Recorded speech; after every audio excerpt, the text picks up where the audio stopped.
la variole du singe, la variole sémienne, c'est-à-dire la variole du singe.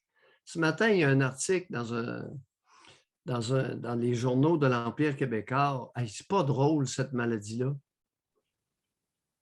Mais là, on apprend certaines choses. Écoute, José, je dois m'en confesser, la semaine dernière, il y a 10 jours, on laissait croire que ça pouvait toucher certaines communautés. Puis, on n'arrêtait pas de nous montrer des noirs avec les éruptions de la variole, des grosses pustules.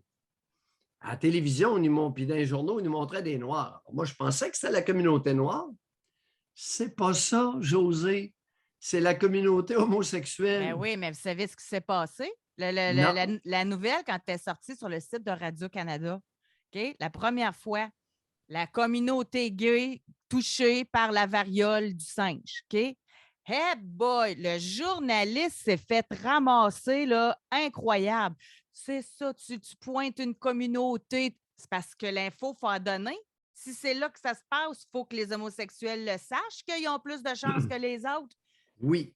C'est à cause de ça qu'après ça, toutes les autres ont fait attention, il ne fallait pas trop identifier. Bon, deuxième point, vois-tu, ça, je l'ignorais. J'apprends la semaine dernière que la variole du singe se perpétuait ou se transmettait d'une personne à l'autre par le frottage de la peau.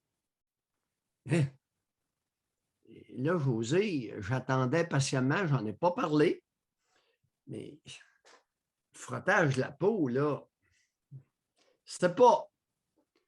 Là, ce matin, il y a un individu qui témoigne. Merci. Merci à cet individu-là. Il a consulté à la clinique L'Actuelle. C'est là que le diagnostic a été fait. Il a été hospitalisé. Il a été très malade. C'est la clinique de Dr. Thomas, hein, c'est ça? Ouais, Régent Thomas. Régent Thomas. José, ça m'a l'air d'être une maudite maladie pas comique. Écoutez, ce n'est pas juste des boutons, là, c'est des pustules. Puis les médecins ont dû lui extraire le pus de ces grosses pustules-là dans la gorge. Tabarnouche! Wow! Ça commence à être de la peau à traiter. Bonne nouvelle, les amis, c'est qu'il y a un vaccin.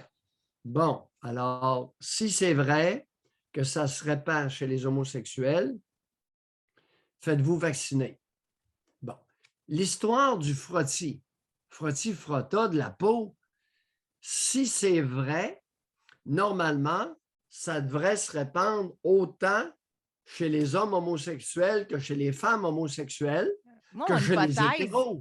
parce que c'est ça que je me suis posé. La maladie, elle n'a pas de radar. Ah, c'est un gay, on va l'attaquer. Ah, c'est un hétéro, là.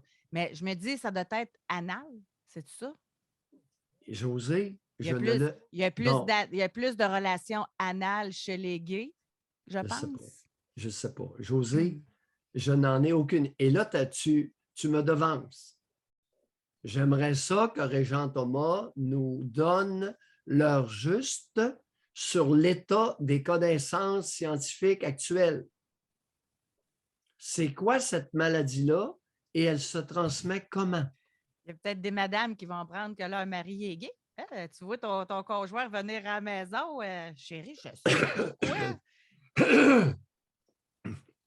Bon, c'est-à-dire, un homme peut avoir des relations homosexuelles.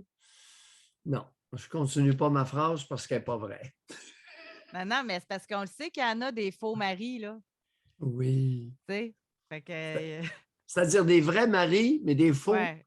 En tout cas, des faux hétéros. On se comprend, c'est ça. Oui.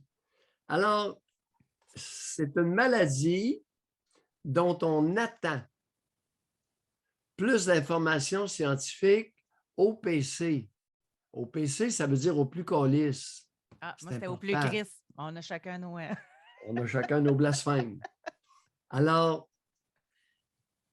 l'information scientifique, s'il vous plaît. Et Régent Thomas, là, ce serait le temps de prendre le crachoir puis de nous dire.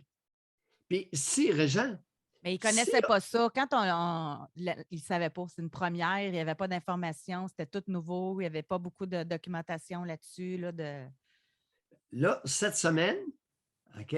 Puis dans la semaine à venir, s'il y a des informations scientifiques à transmettre, qu'on nous le dise, Parce s'il que vous là, en plaît. plus, avec la fin de semaine de la F1, ils s'attendent à ce qu'il y ait une explosion. Là.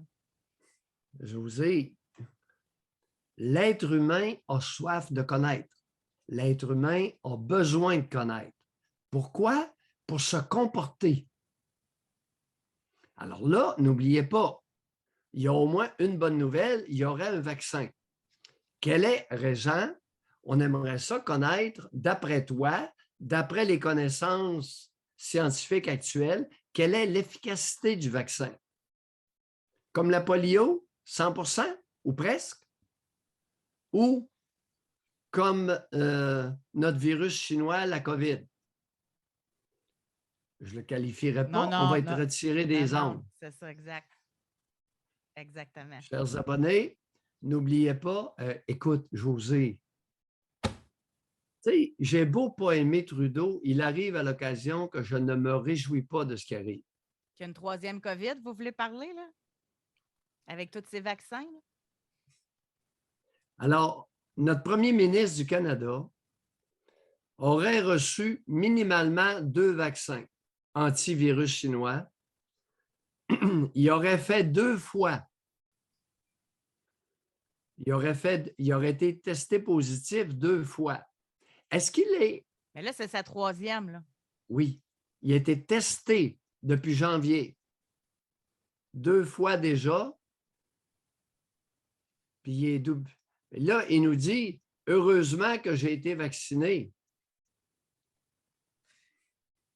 Est-ce qu'un médecin compétent, infectiologue, virologue, comme Carl Louise, pourrait conseiller notre premier ministre du Canada avant qu'il ne prenne le crachoir? C'est important, je vous le dis. C'est important pour la collectivité canadienne. C'est pas, j'ai rien contre Trudeau ce matin, là. Il y a quelque chose d'important dans ce qu'il nous a communiqué. Minimalement 2 vaccins, peut-être 3. 2 fois testé positif. 2 fois testé positif depuis janvier 2022. Puis là, il teste encore positif. Bon, vous allez me dire, il n'est pas malade. Bien, j'espère. Mais comment se fait-il? J'aimerais qu'on nous dise. Comment se fait-il qu'après 2, 3 vaccins, 2 fois testé positif au virus chinois, qu'on puisse tester positif une troisième? J'aimerais avoir l'information, José. Moi, je m'en viens méfiante. Envoie fort. Mais c'est juste une impression, c'est juste une réflexion. Moi, quand il annonçait ça, je me suis dit, y a-tu un événement, quelque chose que ça ne tente pas d'y aller? Tu sais, la COVID, là, c'est rendu une belle excuse pour plusieurs personnes. Ah oui?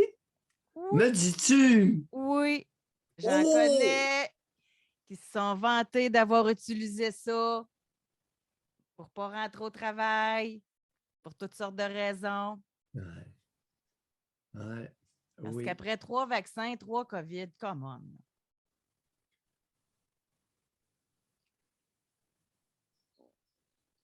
Il s'isole. C'est ça.